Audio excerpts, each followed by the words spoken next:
Hello world! Welcome back to another HackerRank Python challenge video. In this video, we're going to be solving Find the Runner-Up Score. Let's get started. Given the participant's score sheet for your university sports day, you are required to find the runner-up score. You are given n scores, store them in a list, and find the score of the runner-up. The first line contains n, the second line contains an array A of whatever, of n integers, each separated by a space. There's our constraints, and here's our starting code. Okay, so let's go ahead and check for our constraints, right? We have n, so if n not in range of what? 2 to 11, right? Oh, we don't need the parentheses. Then print n must be inclusively between 2 and 10. Alright, there's our first constraint completed. Now let's go ahead and do our second constraint.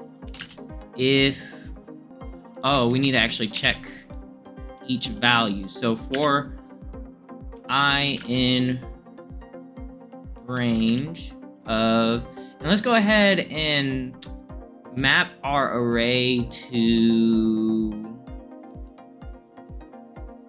or let's go ahead and convert our array into a list. That way we have access to the values. If we leave it as just a map object, then it'll just be a map object, right? And if we tried to print out the map object, it would literally print out like a map with an address to the map object. So we have to convert it to a list in order, or some other data type, in order to essentially be able to just see our values, right, as they would be.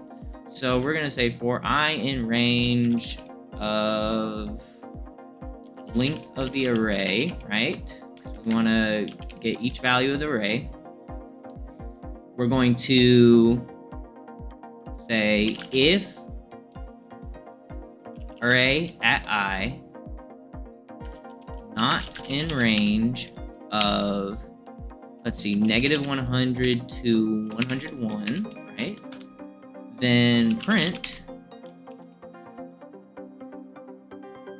array must contain values that are inclusively between -100 and 100.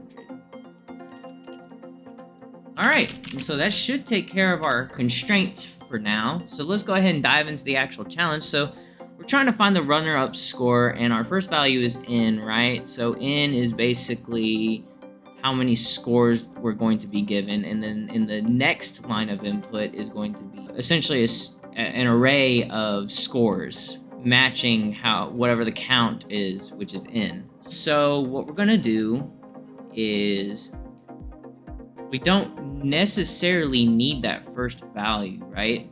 Because what we can essentially do is just say sorted, or sorry, we could say print, and we can do sorted, and then we can say array, no wait, we can say set, and then array.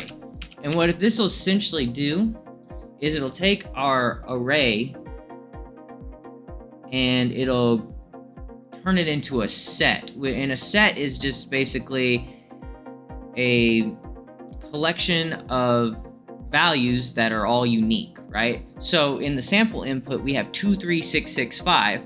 So a set of 23665 would be 2365, right? And then sorted just puts that in order. Now, this won't necessarily give us our, what we're looking for in this case would be 5, right? Because that's the runner-up, second place essentially, right?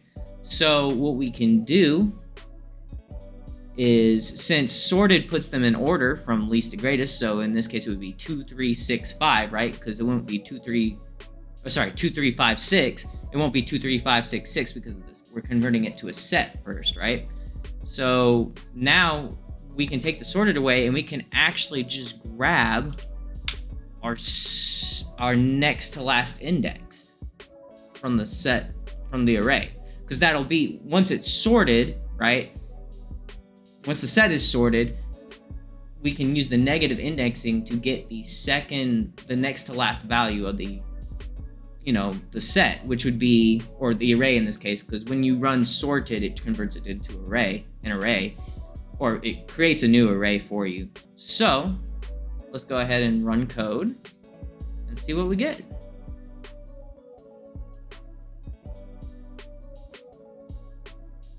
It's taking a little bit longer than... So congratulations, we got it. Now, I actually don't think we necessarily need the sorted right here, right? Because if we get the set... Oh, no, we do, because that's going to sort our value. All right. So congratulations. All right. So we didn't end up using in. There is an algorithmic way to solve this, but why do that when we can do something that's much more consolidated, much more easy, one simple line of code to give us what we want, right?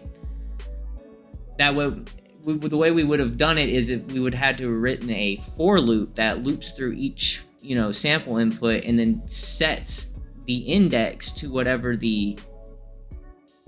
compares the index to whatever the max is, and if it's less than the max, then that'll be our current index will be currently set to a temporarily or tentative runner-up, right? And then we compare each following value to the runner-up, and if it's greater than the runner-up but less than the max, then we set then that index will be our new, or the value at that index will be our new runner-up. But anyways, pretty easy challenge. Let's go ahead and submit the code. All right, all test cases passed. If you enjoyed the video, drop a like. Please subscribe to the channel. If you have any comments, leave them in the comment section down below. Good or bad feedback. We don't discriminate, of course. And check out our Patreon. Give us some support and love. And go ahead. Also join our Discord channel as well, or server. This is Almond Milk signing out.